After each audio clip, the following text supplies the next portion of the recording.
Hey, Walter Sorrells back with more tips for the knife maker. Today, getting off the beaten path with your belt grinder.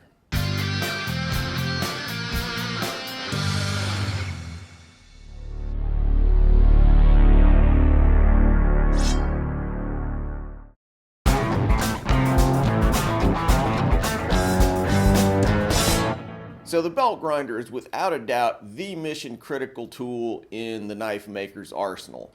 Now, I've got a bunch of videos where I demonstrate some of the basics of using your grinder, but today we're going to show some stuff where you get off the beaten path a little bit and see that the belt grinder is really not just a one-trick pony. You know, once you really get up to speed with a belt grinder, you'll just find that there are infinite numbers of things that you can do with it. Some of what I'm going to show here is really useful. Some of it's going to be silly and trivial, but it's all stuff that I actually do in my shop every day. A lot of this won't be news to people who've owned a belt grinder for a long time, but if you're new to the tool or are just contemplating getting one, there's a lot more to them than just beveling knife blades. I constantly use my belt grinder for woodworking, just infinite ways to use it in that context. Radiusing, squaring, smoothing. In fact, I made this little coffee table for my son a few months ago, and I did a bunch of the work on my grinder. 3 guesses as to where he goes to college. Abrasion is a lot more precise than sawing. Let's say you wanted to shorten a tenon by a tiny fraction of an inch. Much easier with a grinder than with a chisel or plane, and much more precise than a saw. Sanding small, round, or odd-shaped parts is sometimes easier on a belt grinder than it is with handheld sanders. And obviously, anytime you can possibly avoid hand sanding, that's a bonus too. With the right wheels, you can get into radiuses, and with a slack belt, you can get into inside corners that a handheld sander just can't reach. Maybe you want to put a quick radius on a piece of wood.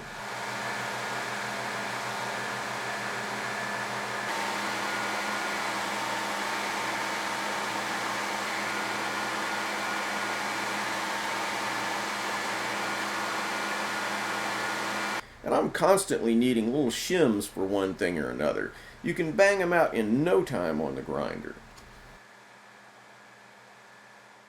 Speaking of squaring, if you just need something roughly squared and you're not too finicky about just getting it really dead nuts 90 degrees, using a belt grinder is just about the quickest way of doing it. You just put it on your work rest or work table and crank away on the flat platen, and you can get something that's really a pretty nice square 90-degree corner.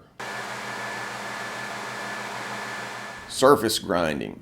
Now, I sort of put this in quotes. There are 2 reasons that you would use a surface grinder. Now, one is to get things super flat, and the other thing is to get things super flat to ridiculously tight tolerances, and those are very different things. Now look, you won't get 10/1000ths of an inch tolerances out of a belt grinder. That's just not what they're for. But if you need to flatten a piece of stock, if you want to descale stock that you're using to make a knife, a belt grinder can be great for that. In fact, a lot of the newer belt grinder designs out there have surface grinder attachments that you can just bolt on there, and they're great for grinding off scale, flattening stock, tapering tangs, all kinds of cool things. Personally, I have a surface grinder, so I don't need to do that kind of thing with my belt grinder. But if I just want to descale something and get something pretty flat, you can use a little gizmo like I'll show you right here, and you'd be amazed. It'll flatten it up pretty nicely.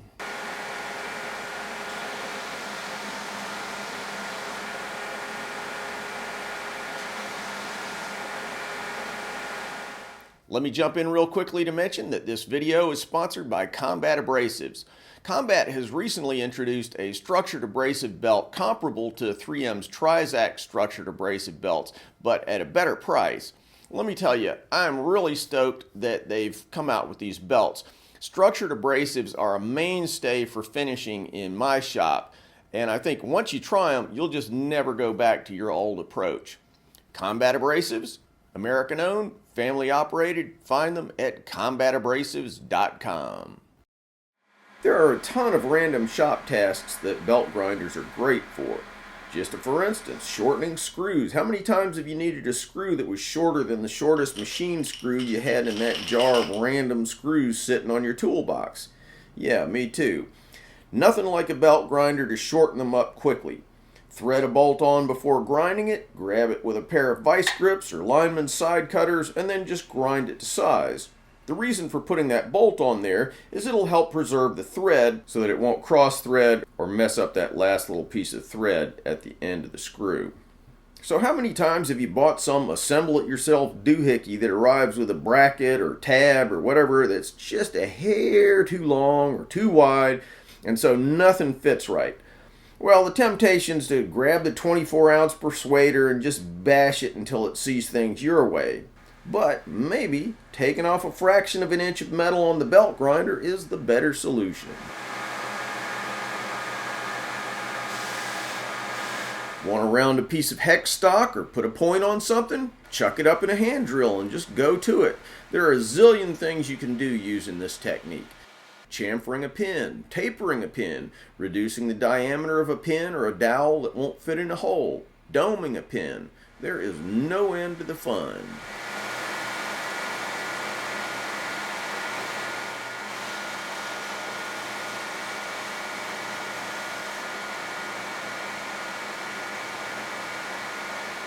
Plastic.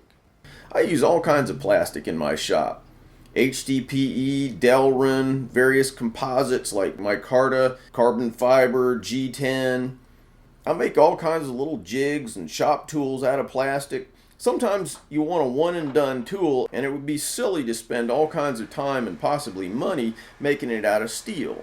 Hello, plastic. Or sometimes the flexibility or non-marring characteristics or whatever actually make plastic the superior choice. By the way, I recommend you have some kind of ventilation system if you're grinding composites and plastic. Wood too, for that matter. Also, high grit belts and worn belts will melt thermoplastics and burn composites. So always try to use a nice, sharp, heavy grit belt when you're working plastic. Kydex sheaths.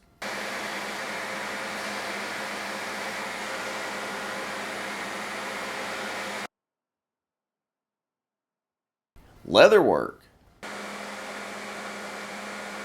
Leather, like plastic, is easy to burn, so nice fresh belts help keep the heat down.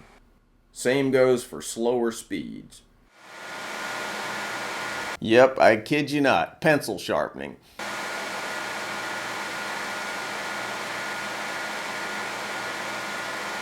Now, only an idiot would buy a belt grinder to sharpen pencils, but if you got it, use it. I sharpen pencils on there all the time. Knife sharpening.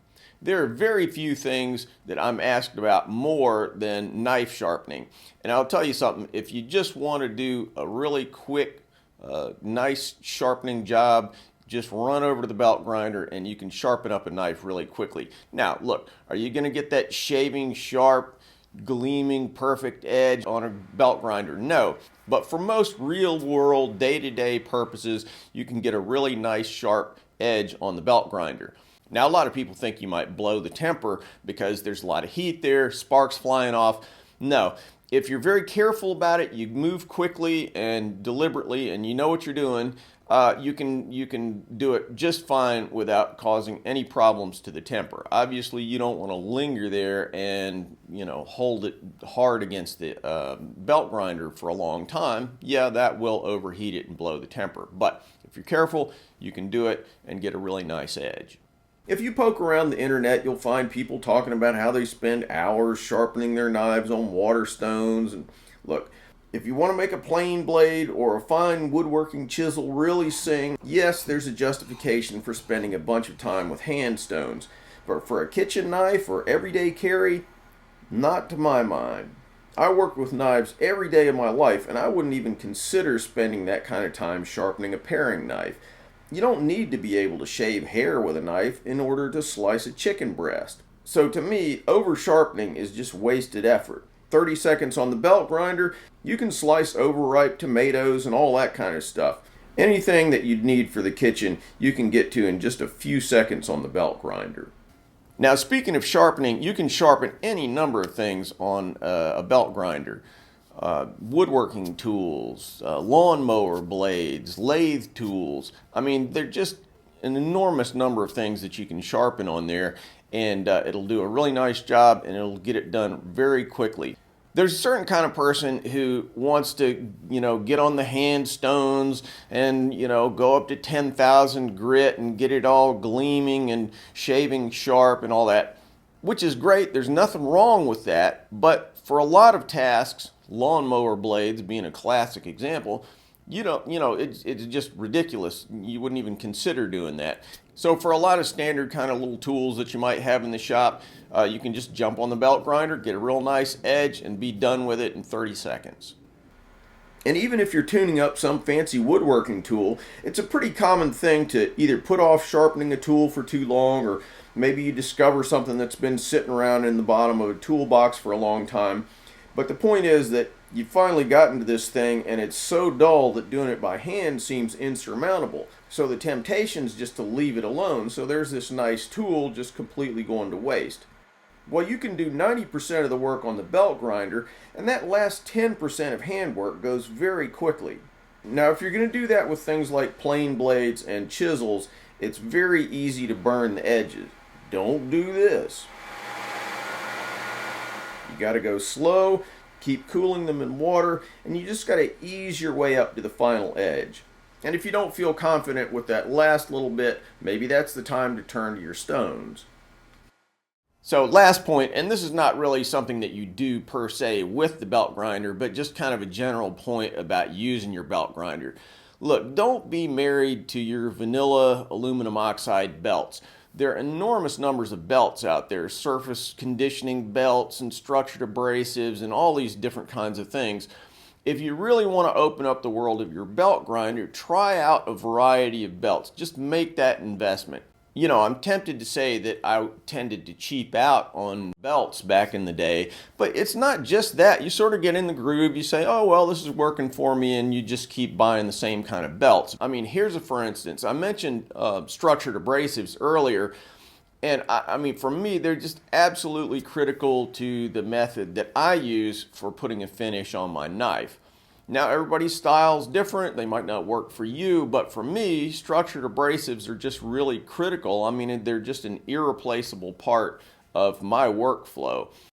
I've mentioned it on plenty of other videos, but for roughing, ceramic belts are way superior in longevity over aluminum oxide. Once you start roughing with 36 grit or 40 grit ceramics, you'll probably never touch a 60 grit AO belt again. The general point being that the more belts that you try, you're going to start to find places that they fit into your work and will really help you step up your game. The more familiar you get with a tool, the more it kind of frees you up to use it in unconventional ways. Be creative. If you think about it for 10 minutes, I'm sure you'll come up with something that would never have occurred to me. That's when you're really getting the most out of your grinder. Thanks for watching, guys. If you feel like you got something out of this video, don't forget to subscribe. Also, click on the link to Patreon for a great way to give back to the channel. Plus, check me out on Instagram, Facebook, Twitter. Links in the description. If you want something sharp and pointy, maybe a gift for yourself or one of the cooler people in your life, check out my Tactics Armory website and pick up one of our tactical or outdoor knives. And finally, if you want to learn to make hamones or Japanese swords, check out WalterSorrellsBlades.com, where you can find videos about how I make hamones, as well as forging, mounting, polishing, and fittings for Japanese swords. Thanks, and see you soon.